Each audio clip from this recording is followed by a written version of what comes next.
বিসমিল্লাহির রহমানির রহিম। বন্ধুরা, দেখতে পাচ্ছেন এটি হচ্ছে 32 ইঞ্চি কেডলি টিভি। এই টিভির যে সমস্যা সেটি আপনাদের আমি আগে দেখাবো। এই যে চালু করলাম, দেখেন এটা চালু করছি। এর যে আছে এটা হচ্ছে এদিকে সিধা, কিন্তু ছবিটা দেখেন, লেখাটা দেখেন উল্টা দিক হয়ে আছে। এটাকে বলা হয় মিরর সমস্যা, আর আপনাদের ভাষায় এটি হচ্ছে উল্টা, ছবি উল্টে গেছে। আর আমরা বলি এটা হচ্ছে মিরর সমস্যা। এরকম মিরর সমস্যা হলে আপনারা বাড়িতে বসে বা ঘরে বসে ঠিক করতে পারবেন। সেটি কীভাবে করবেন সেটা আপনাদের সম্পূর্ণটাই দেখাবো। এরকম সমস্যা হলে যে কাজটি করবেন, এই যে এরকম একটা রিমোট নেবেন। আপনার যে রিমোটটা থাকবে, রিমোটের এই যে মেনু আছে, মেনু বাটনে চাপ দেবেন। তারপরে হচ্ছে 11471147 এই কোডটি আছে, কোডটি দিতে হবে। তো আমি এখন এই কোডটি দিব,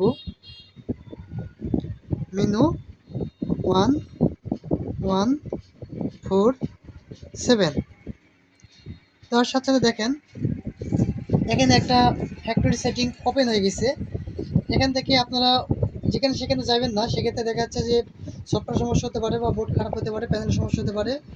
এখান থেকে সরাসরি এই যে 7 নম্বর একটা অপশান আছে প্যানেল সেটিং, এই প্যানেল সেটিংয়ে আপনারা চলে যাবেন। তো আমি হচ্ছে প্যানেল সেটিংয়ে যাব।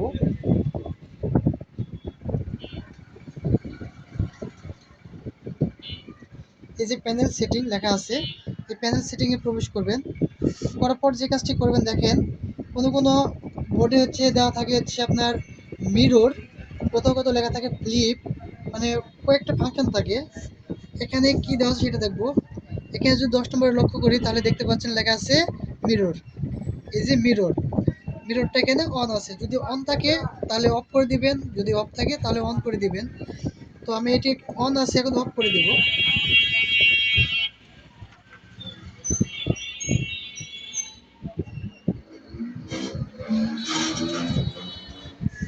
অফ করে দেওয়ার সাথে সাথে দেখেন এই যে অফ করে দিয়েছি, দেওয়ার সাথে সাথে ছবিটা এই পাশ থেকে এ পাশে চলে যাচ্ছে এবং দেখেন এখন সিধা হয়ে গেছে। যে পাশে যে লেখাটা আছে এবং ছবিটাও সেদিকে আছে, এখন এখন এটা ঠিক হয়ে গেছে। তারপর এই কাজটা করার পর যে কাজটি করবেন, এই যে এক্সিট বাটন আছে, এক্সিট বাটনে চাপ দিয়ে এখান থেকে বের হয়ে যাবেন। দেখেন কোনো সিগন্যাল লেখা এখন সিধা হয়ে গেছে। এই কাজটি আপনারা ঘরে বসে এভাবে করতে পারেন, তবে খুব সাবধানের সাথে করবেন। যদি না করতে পারেন অবশ্যই কোনো একটা টেকনিশিয়ানের কাছে নিয়ে যাবেন, তারপর সেই কাজটি করে নেবেন। ভিডিওটি ভালো লেগে থাকলে অবশ্যই লাইক কমেন্ট শেয়ার করবেন।